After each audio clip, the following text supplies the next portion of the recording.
My blood ran cold when I saw the for sale sign in my own yard. My own parents had secretly put my house on the market to fund my sister's lavish honeymoon. The betrayal felt like a punch to the gut. But what they didn't know was that I was about to deliver a knockout blow of my own. I'm 28 years old, and I work in cybersecurity for a major tech company. 3 years ago, I poured my savings and hard work into buying my first home, a beautiful 3-bedroom colonial in a great neighborhood. I put down a 20% deposit and have been meticulously paying the mortgage ever since. This house, every brick and beam of it, is 100% mine with all the documentation to prove it. Growing up, my dad is 55, my mom is 52. Always had a clear favorite. My younger sister, Emma, who's 24. Don't misunderstand, I love Emma. But our parents coddled her from birth. They paid for her entire college education while I took out student loans. They bought her a car. I saved up for my own. Basically, everything was handed to her on a silver platter. I learned early on that if I wanted something I had to earn it myself because I couldn't rely on them for financial support. That independence became a core part of who I am. 6 months ago, Emma got engaged to her boyfriend Jake, 26. He's a nice guy, but they're both still finding their footing professionally. Emma works part-time at a boutique, and Jake just started an entry-level position at a marketing firm. Despite their modest incomes, they were planning an elaborate destination wedding in Tuscany, costing around $75,000. My parents, of course, were footing most of the bill. Last month, I had to travel to Singapore for a 3-week work assignment, a huge project I was incredibly excited about. Before I left, I asked my parents if they could keep an eye on my house, water the plants, collect the mail. Just the basics. They had spare keys from when they helped me move in years ago. Of course, sweetheart, Mom had chirped. We'll take good care of everything. I should have known something was off when Dad seemed unusually interested in my exact travel dates and kept asking if anyone else had keys to the house. A flicker of unease, easily dismissed as parental concern, now seemed like a warning I'd foolishly ignored. I returned home last Wednesday evening, utterly exhausted from the long flight. As I turned onto my street, that's when I saw it. A massive for sale sign planted squarely in my front yard, complete with the real estate agent's contact information and, sickeningly, an under contract banner. I sat in my car for a full 5 minutes staring, convinced jet lag had finally made me hallucinate. But no, it was real. My house apparently sold while I was halfway around the world. My blood was boiling, but my hands were shaking. I rushed inside and immediately called the number on the sign. Karen Stevens, the agent, answered on the second ring. "Hi, I'm calling about the house at 1247 Oak Street," I managed, trying to keep my voice steady, professional. "Oh, wonderful. Yes, that's one of our hottest properties," she chirped. "We actually have multiple offers, and the closing is scheduled for next Tuesday. Are you interested in making an offer? I should warn you, we're already well above asking price." "When was this house listed?" I asked, my voice barely a whisper. "About 2 weeks ago. The sellers were very motivated. They needed a quick sale for a family emergency. Beautiful property though. Great bones, well maintained. The sellers really took care of the place." I hung up, the words family emergency echoing in my head like a cruel joke. I immediately drove to my parents' house.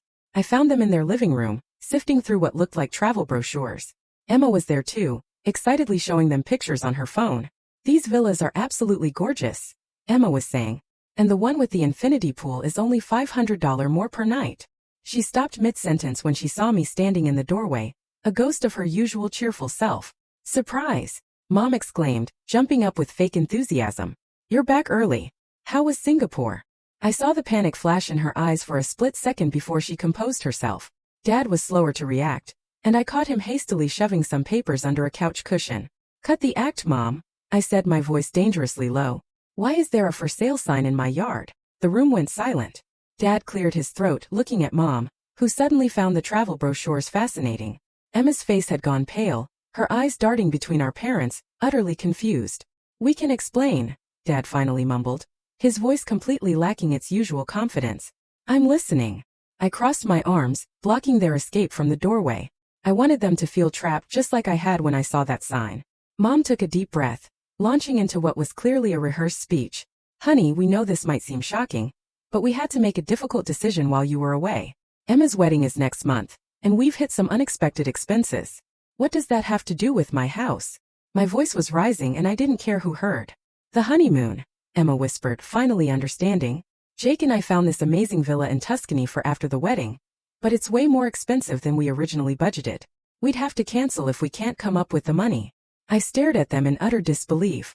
The casual way they were discussing this, As if selling someone else's house was a perfectly normal solution to a budget shortfall, made my blood boil. So you decided to sell my house? Each word came out carefully controlled, but I could feel the rage building behind them. A furious storm about to break. You're always talking about wanting to travel more. Maybe move to a different city, Mom said, her voice turning defensive. And you could use the money to pay off your student loans. It's really a win-win situation. That's when I snapped. A win-win? Are you insane? That's my house, my mortgage, my investment. I was shouting now, 3 years of suppressed frustration pouring out. I've worked 60-hour weeks for 3 years to afford that house. I've sacrificed vacations, dinners out, new clothes, everything to make those mortgage payments. Emma shrank back into the couch, tears welling in her eyes. She'd never heard me raise my voice like this before. Dad stood up, trying to assert some paternal authority. Now son, calm down. We've already got 3 serious buyers who've put down earnest money. The closing is set for Tuesday. You'll walk away with almost $150,000 after paying off the mortgage. I don't want to walk away with anything. I want to live in my house that I bought with my money. I was pacing now, the adrenaline making it impossible to stand still. And how exactly did you manage to list my house, which is solely in my name? I demanded, though I was starting to suspect the sickening answer. Mom and Dad exchanged another look. The kind of silent communication long-married couples develop when they're about to lie to their children. Well, Mom said carefully, you remember when you were buying the house and the paperwork was so complicated? We helped you with some of the documents. The realization hit me like a truck. You forged my signature. The silence that followed was deafening. Emma gasped audibly. Dad's face had gone crimson, and Mom was wringing her hands nervously. We prefer to think of it as helping manage your affairs while you were away, Dad said, his voice weak and unconvincing. Emma deserves a perfect start to her marriage. She's been planning this wedding for months, and this honeymoon is part of her dream. I turned to look at him directly, my eyes narrowed. Emma deserves a perfect start to marriage?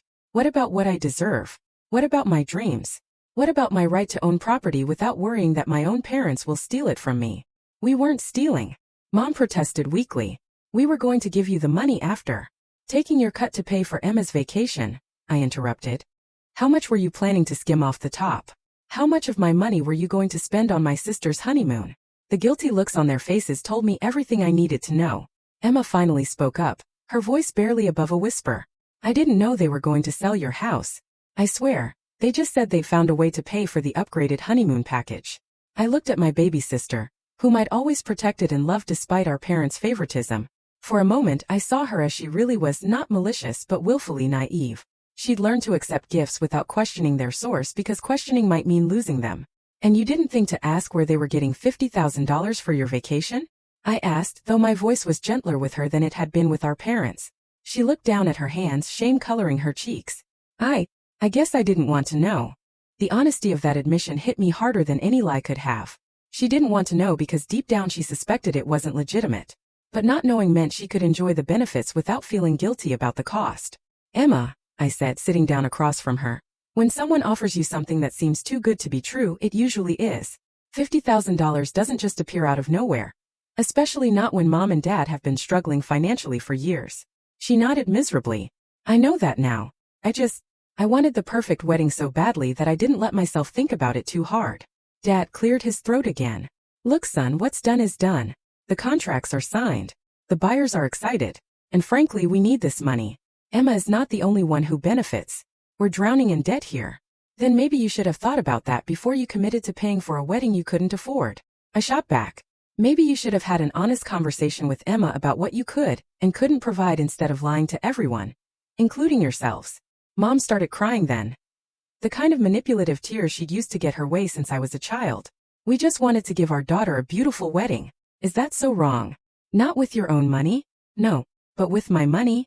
With my house? Yes, that's wrong. That's fraud, Mom. That's a felony.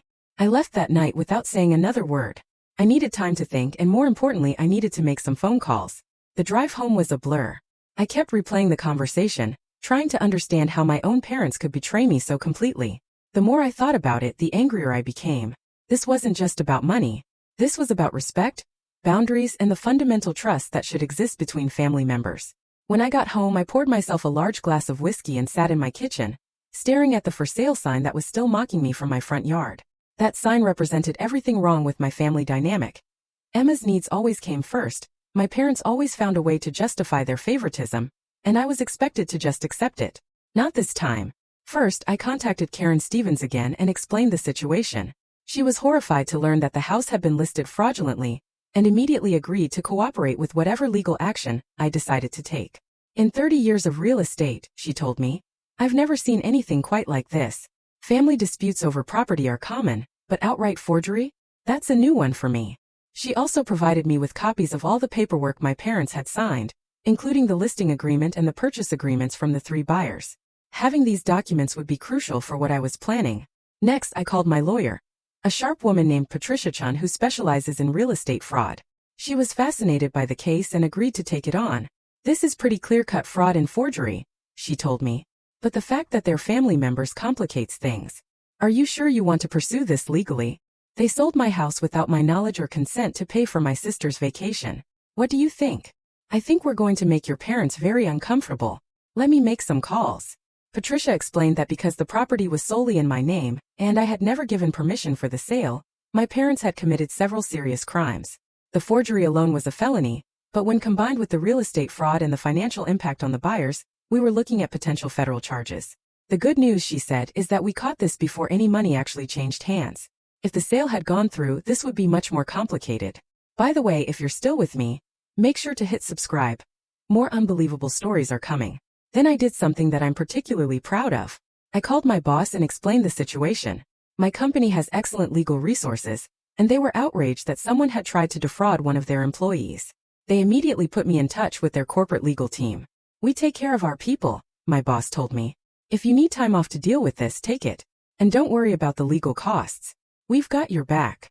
Having my company's support meant I could afford to hire additional experts, including a handwriting analyst and a private investigator to look into my parents' financial situation. The private investigator, a former FBI agent named Marcus, was thorough and discreet. Within 48 hours, he had compiled a comprehensive report on my parents' finances that painted a picture of desperation and poor decision-making. Finally, I spent some time researching my parents' finances myself. I knew they'd overextended themselves with Emma's wedding, but I needed to understand just how bad their situation was. What I found was worse than I thought. They'd taken out a second mortgage on their house, maxed out multiple credit cards, and even borrowed against Dad's 401k. They were in deep financial trouble, and selling my house was their Hail Mary to avoid bankruptcy. But there was more. The private investigator had uncovered a pattern of financial irresponsibility, going back years. They'd refinanced their house 3 times in the past decade, always pulling out equity to pay for Emma's expenses. Her car, her college tuition, her study abroad program, and now her wedding. They'd also been hiding their financial problems from both Emma and me. Emma genuinely believed they could afford her expensive wedding, because they'd never been honest with her about their situation. They'd been robbing Peter to pay Paul for so long that they'd forgotten the difference between having money and having access to credit. The investigator also discovered something that made my blood boil even further. My parents had been intercepting mail sent to my address for months, including several important documents from my mortgage company and insurance provider. They'd been studying my financial situation, probably planning this scheme for longer than I realized. Marcus also found evidence that they'd attempted to open a credit card in my name 3 months earlier, but the application had been denied due to security measures I'd put in place after a data breach at my previous job. They'd been escalating their attempts to access my finances, and when all else failed, they decided to just sell my house. Over the next 2 days, I worked with Patricia and Marcus to build an airtight case. We documented everything. The forged signatures, the financial desperation, the pattern of deception, and the impact on the innocent buyers who'd put down deposits on my house. I also took time to process my emotions. This wasn't just about the money or even the house. This was about my parents viewing me as a resource to be exploited rather than a son to be respected. They'd crossed a line that couldn't be uncrossed, and I needed to make sure they understood the gravity of what they'd done. The hardest part was accepting that my relationship with my parents might never recover from this. I'd always known they favored Emma, but I'd never imagined they would commit crimes to support her lifestyle. The betrayal cut deeper than I'd expected, and I found myself grieving the parents I thought I had. But I also felt a strange sense of liberation. For years I'd been the responsible one, the one who didn't ask for help, the one who quietly accepted being treated as less important than Emma. This time I wasn't going to quietly accept anything. This time there would be consequences. The next morning, I went back to my parents' house with a folder full of documents. I found them at the kitchen table, looking stressed and whispering to each other. "We need to talk," I said, sitting down across from them. "Look, son," Dad started. "We know you're upset, but the closing is in 4 days. It's too late to back out now. The buyers have already secured financing, and we've promised Karen that. I held up my hand to stop him. I have some documents for you to look at. I reached into my folder and pulled out the first set of papers. These are copies of all the mortgage documents for my house. As you can see, my name is the only one on the deed, the mortgage application, and all related paperwork. Mom shifted uncomfortably. We know that, but these, I continued, pulling out another set of papers, are copies of the listing agreement you signed with Karen Stevens. I've had a handwriting expert compare the signature on this document with my actual signature from my mortgage paperwork. Dad's face was starting to lose color. The expert's report concludes that the signature was forged. She estimates that whoever forged it spent considerable time practicing my signature, but there are still clear discrepancies that would hold up in court. I pulled out another document. This is a cease and desist order from my attorney, demanding that you immediately halt the sale of my property and contact all potential buyers to inform them that the sale is fraudulent. Emma had appeared in the doorway and was listening with wide eyes. And this, I said, producing the next set of papers, is a criminal complaint I filed with the district attorney's office for real estate fraud, forgery, and identity theft. Mom gasped. You're pressing charges against us? I'm giving you a choice, I said calmly. You can voluntarily cancel the sale, return all earnest money to the buyers, and publicly apologize for the fraud. Or you can explain to a judge why you thought it was acceptable to steal your son's house. Dad slammed his hand on the table. This is ridiculous. We're your parents. We wouldn't steal from you. I smiled, the cold smile I usually reserved for hackers who thought they could outsmart me at work. Then what would you call selling someone else's property without their knowledge or consent? The room went quiet, except for the sound of Mom crying. But Emma's honeymoon, she whispered.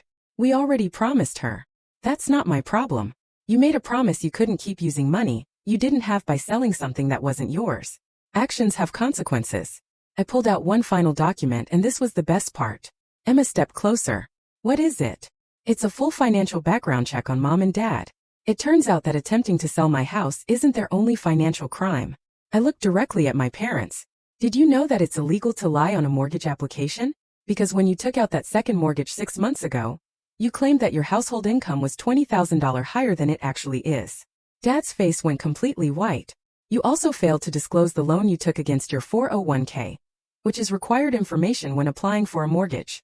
That's mortgage fraud, which is a federal crime. Mom was hyperventilating now. We didn't know. We thought. And here's the really interesting part, I continued. I did some digging into your finances, and it appears you've been using Emma's identity to open credit cards. 3 of them actually, with a combined balance of about $15,000. Emma's mouth fell open. What? I handed her copies of the credit card statements. Check the signatures. Look familiar. She flipped through the pages, her face getting paler with each one. These are definitely not my signatures, but they used my social security number, my birthday. Identity theft, I said. Another federal crime. The room was dead silent. Dad had sunk into his chair and was staring at the table. Mom was crying harder now. Emma was standing frozen, still holding the credit card statements. So here's what's going to happen, I said, standing up. You're going to call Karen Stevens right now and tell her the sale is canceled due to fraud. You're going to return every penny of earnest money to those buyers. You're going to pay for any costs they incurred because of your fraud inspections, financing fees, whatever. We don't have that kind of money, Dad whispered. Then you're going to figure it out. Sell your car, downsize your house, cash out what's left of your retirement. I don't care how you do it, but you're going to make this right. I looked at Emma. And you're going to have to scale back your honeymoon plans way back, because your parents committed multiple felonies trying to pay for your vacation. I didn't know, she said, tears streaming down her face. I swear I didn't know about any of this. I believe you, but you're still going to have to deal with the credit cards they opened in your name.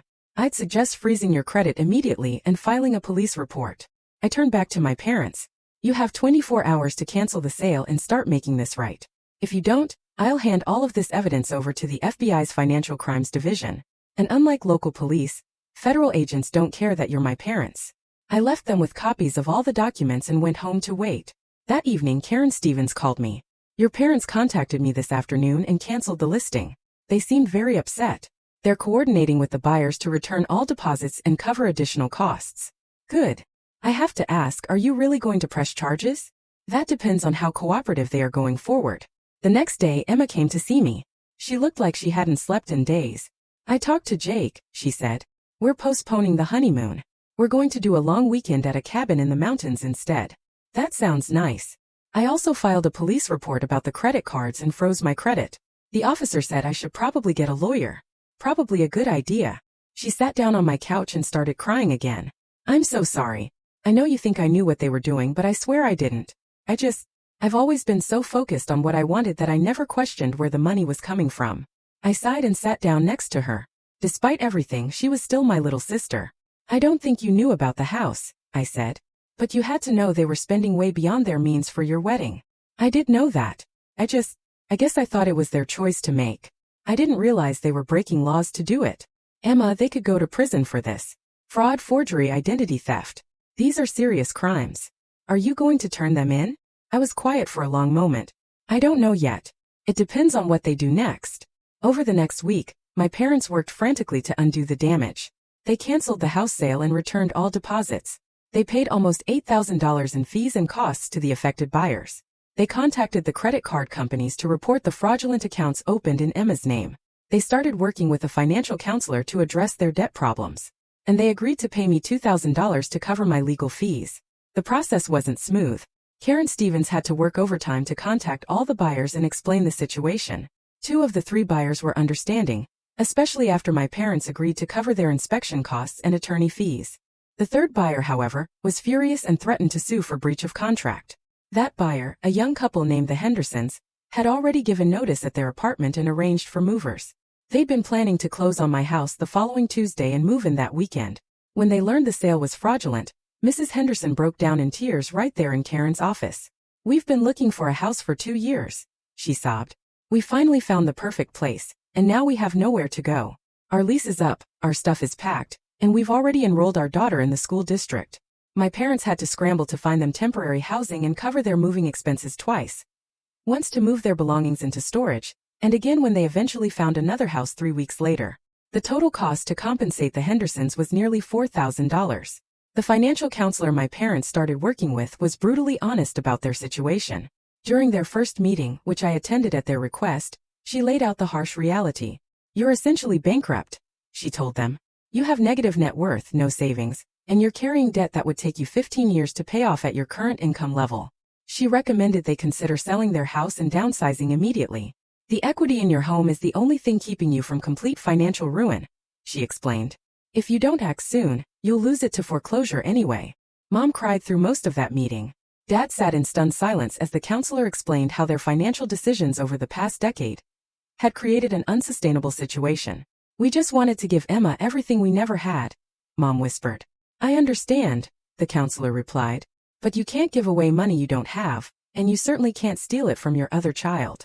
Most importantly, they sat down with Emma and Jake and had an honest conversation about their financial situation. The elaborate Tuscany wedding was scaled back to a simple ceremony at a local venue, and the honeymoon became a weekend camping trip. That conversation was particularly difficult. Emma had always believed our parents were financially comfortable, and learning the truth shattered her perception of our family's stability. You mean we've been poor this whole time? She asked, her voice small and confused. Not poor, Dad said carefully, but we've been living beyond our means for years. We kept thinking we'd find a way to catch up, but instead we just dug ourselves deeper. Jake, who had been quiet throughout most of the conversation, finally spoke up. Why didn't you tell us sooner? We could have planned a smaller wedding from the beginning. We didn't want to disappoint Emma, Mom said. She'd been dreaming of this wedding since she was little. I'd rather have a small wedding than know my parents committed crimes to pay for it, Emma said, her voice stronger now. I'd rather have honest parents than expensive flowers. The wedding planning process became a lesson in reality for everyone involved. Emma and Jake had to make difficult choices about what was truly important to them. They kept the church ceremony but moved the reception to our parents' backyard. They hired a DJ instead of a band, asked friends to help with photography, and served a simple buffet dinner instead of a plated meal. Emma also had to return most of the expensive items on her registry and exchange them for more practical gifts. The designer wedding dress went back to the store, replaced by a beautiful but affordable gown from a local bridal shop. It's actually better this way, Emma told me as we worked together to set up lights in our parents' backyard the day before the wedding. I was so focused on having the perfect Instagram-worthy wedding that I forgot it was supposed to be about marrying Jake. Jake stepped up in ways that truly impressed me. He took on extra freelance projects to help pay for the scaled-down wedding, and he was nothing but supportive as Emma dealt with the disappointment of losing her dream celebration. The wedding is one day, he told her. Our marriage is supposed to last forever. I'd rather start our marriage debt-free and honest than in debt and pretending everything is fine. Dad also made the decision to take early retirement and find part-time work to help pay down their debt. At 55, he was too young for full Social Security benefits, but the stress of his corporate job combined with their financial crisis had taken a toll on his health. He found work as a part-time consultant for his old company, which gave him some income while allowing him to focus on their financial recovery. It was a significant pay cut, but it also meant he could take on the project of rebuilding their family's financial foundation. Mom got a job at a local department store, her first job in over 20 years. The adjustment was difficult for her. She'd been a stay-at-home mom since Emma was born, and suddenly finding herself working retail at 52 was a humbling experience. I never realized how hard it is to earn money, she told me during one of our counseling sessions. It's so much easier to spend it than to make it. Her first paycheck was $347 for 2 weeks of work. She stared at it for a long time before showing it to me. This is what I spent on Emma's bridal shower decorations, she said quietly. 2 weeks of work for decorations that got thrown away the next day. The experience gave her a new perspective on the value of money and the weight of financial responsibility. For the first time in years, she understood the difference between wanting something and being able to afford it. It's been 2 months since all this went down. My parents and I are slowly rebuilding our relationship, but things will never be the same. The trust is gone and I don't think it's ever coming back completely. The rebuilding process hasn't been easy. We started with supervised meetings at a family counselor's office where we could talk through what happened in a controlled environment. The counselor, Dr. Martinez, specializes in family financial trauma and helped us understand the psychological dynamics that led to this situation. During our sessions, some painful truths came out. Mom admitted that she'd always resented having to support me financially when I was younger, and she saw Emma as her chance to be the generous, supportive mother she'd always wanted to be. Dad revealed that he'd been feeling like a failure as a provider, and that giving Emma everything she wanted made him feel successful. We never saw you as needing our help, Mom said during one particularly difficult session. You were always so independent, so capable. Emma needed us more. That doesn't justify stealing from me, I replied. And it doesn't explain why you never asked if I needed help. You just assumed I didn't. The counselor helped us establish new boundaries and communication patterns. My parents had to accept that their actions had legal and emotional consequences that couldn't be easily undone. I had to work through my anger and decide whether I wanted to salvage any relationship with them at all. Emma and Jake had their scaled-down wedding last month, and it was actually beautiful. Sometimes simple is better than extravagant. The ceremony was held in my parents' backyard with about 30 close friends and family members. Emma wore a simple dress she bought off the rack, and Jake's college buddy officiated. What made it special wasn't the cost. It was the genuine love and happiness everyone felt.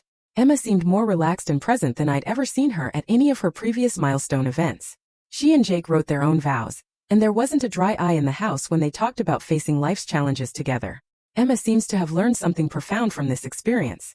She's taken on more hours at work and is talking about going back to school to finish her degree. She's also been paying back the money she unknowingly spent from the fraudulent credit cards, even though she wasn't legally obligated to do so. I want to earn what I have, she told me recently. I don't want to wonder if my success is real, or if someone else sacrificed for it. Jake has been incredibly supportive throughout this whole ordeal. He initially wanted to confront my parents himself, but Emma convinced him to let the legal process handle it.